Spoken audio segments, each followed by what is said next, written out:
मेरे प्रिय छात्र छात्राओं, मैं महेश झा व्याकरण विषयक सहायक प्राध्यापक कीर्ति नारायण कामाख्या संस्कृत महाविद्यालय महरेल मधुबनी आप सबों के लिए कोरोना महामारी के इस अवधि में घर पर ही अध्ययन हेतु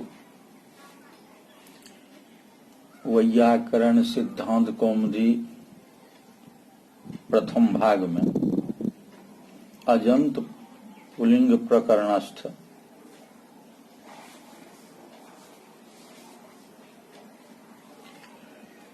प्रथम चरम तयाल्पार्ध कतिपय नेमाश्च इस सूत्र पर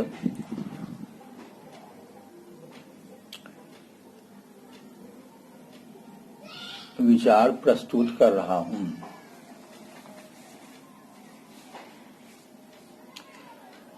जो इस प्रकार है। इस सूत्र में सर्वनामानि विभाषा तथा जसी पदों की अनुवृत्ति होती है। तदनुसार इस सूत्र का अर्थ होता है प्रथम चरम तय प्रत्ययांत अल्प अर्ध कतिपय तथा नेम शब्दों की जस विभक्ति के पौर में रहने पर सर्वनाम संज्ञा विकल्प से होती है। इस सूत्र में इतरेतर द्वंद्व समास है। यथा प्रथमश्च चरमश्च तयश्च अल्पश्च अर्धश्च कतिपयश्च नेमश्च इति सूत्रस्थित प्रथमादि शब्दों में केवल नेम शब्द का सर्वादिगण में पाठ है। उसके अनुसार इसे नित्य सर्वनाम संज्ञा प्राप्त थी, किंतु इस सूत्र के अनुसार केवल जस प्रथमा बहुवचन में विकल्प से सर्वनाम संज्ञा होगी। शेष सर्वादिगण के समान रूप होंगे।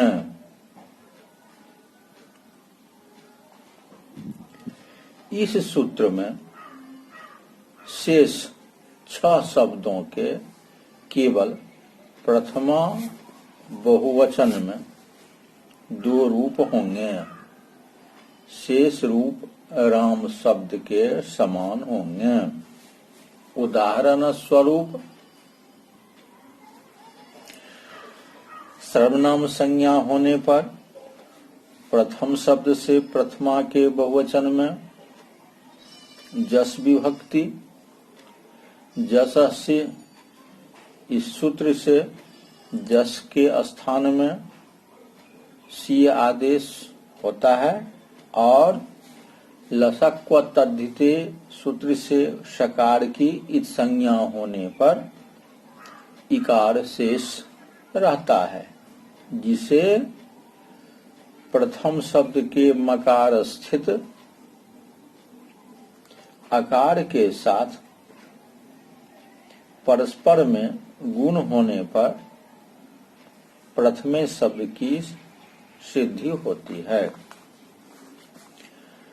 सर्वनाम संज्ञा नहीं होने पर प्रथम शब्द से प्रथमा बहुवचन में प्रातिपदिक संज्ञा होने पर जस विभक्ति आती है और जस विभक्ति में अवस्थित जकार आदि को चूटी से इत संज्ञा होती है और प्रथमयो पूर्व सवर्ण दीर्घ से दीर्घ एवं सकार को ऋतु विसर्ग होने पर प्रथमा शब्द की सिद्धि होती है। इसी प्रकार से चरम, अल्प, अर्ध, कतिपय आदि शब्दों के भी रूप सिद्ध होते हैं।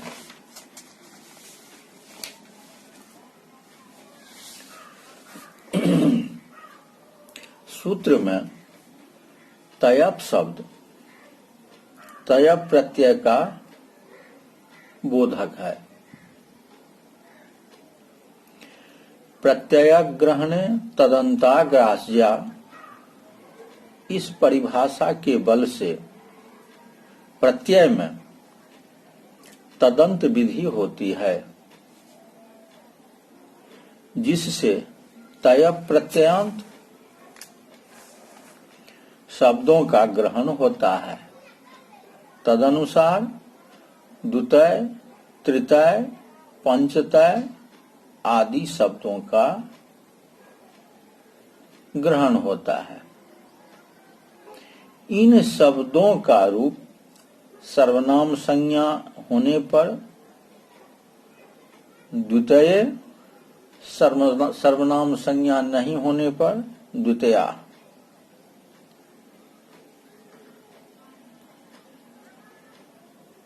शेष रूप राम शब्द के समान होते हैं।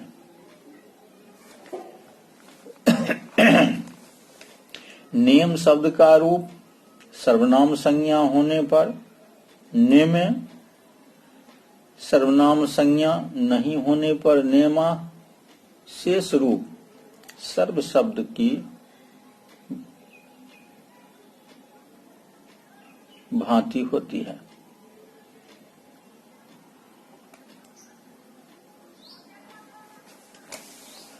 इसी विभाषा जैसी सूत्र के अधिकार में एक वार्तिक है।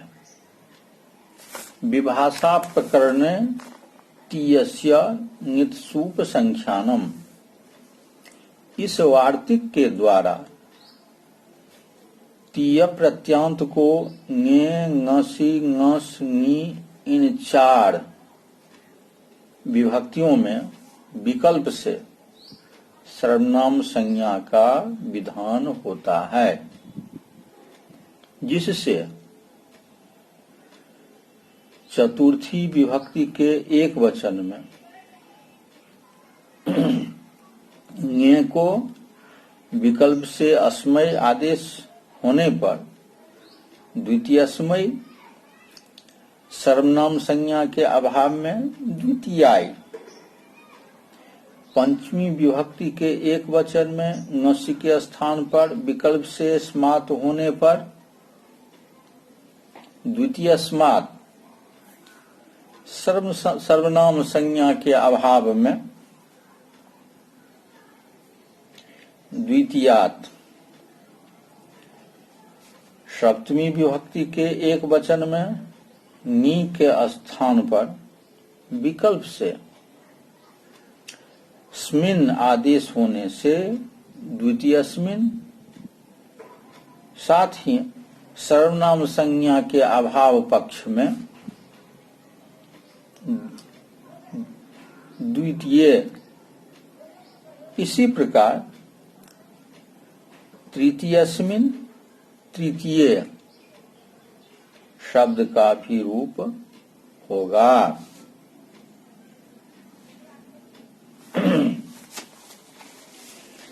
इसी प्रकरण में एक पटुजातीय शब्द है,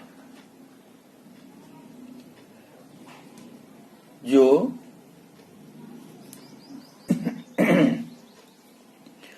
पटु शब्द से प्रकार बचने जातीयर,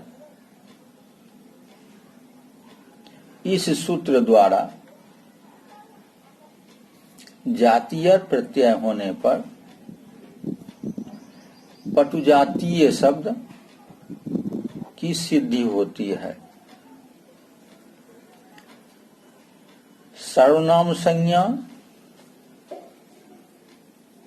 यहाँ तीय के कारण ञे ङसी ङी में सर्वनाम संज्ञा के कारण अस्मय आदि आदेश की प्राप्ति होगी। किंतु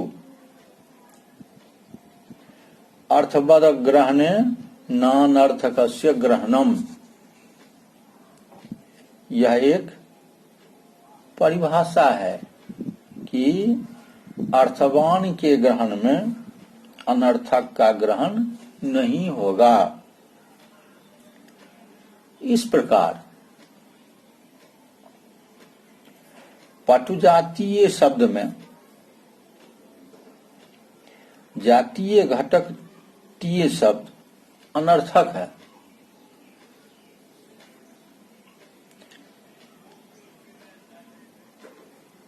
अर्थवान जातीय ही है, न कि केवल तीय। केवल तीय से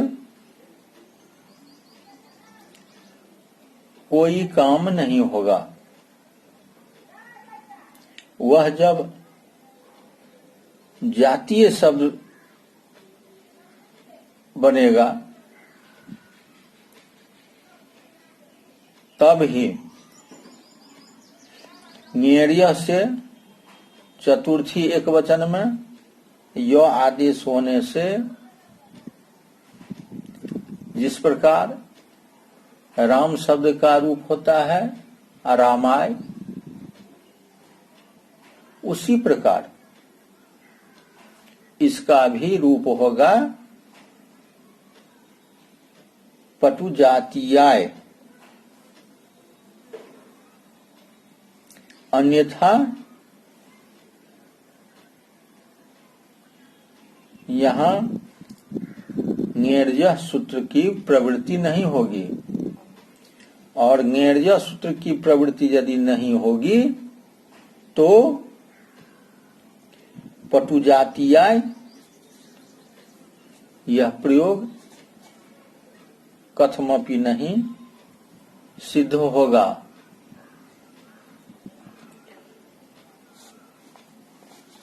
और सूत्रकार के हिसाब से पटुजातीयाय शब्द ही सिद्ध होना है।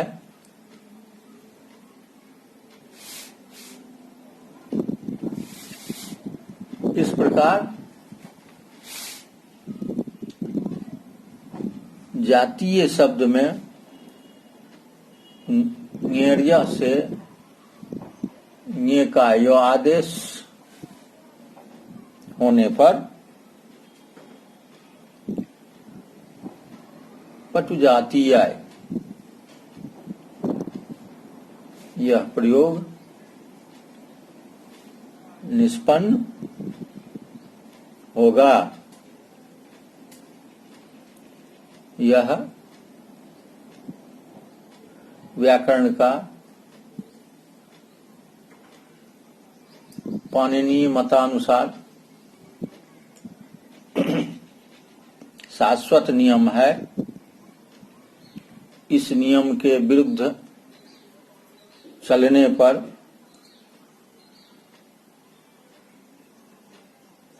प्रयोगों में भ्रांति आ जाएगी, जिसका पालन हम लोगों को अनिवार्य रूप से करना आवश्यक है। इस प्रकार आज का पाठ यहीं पर संपन्न होता है। पुनः इससे आगे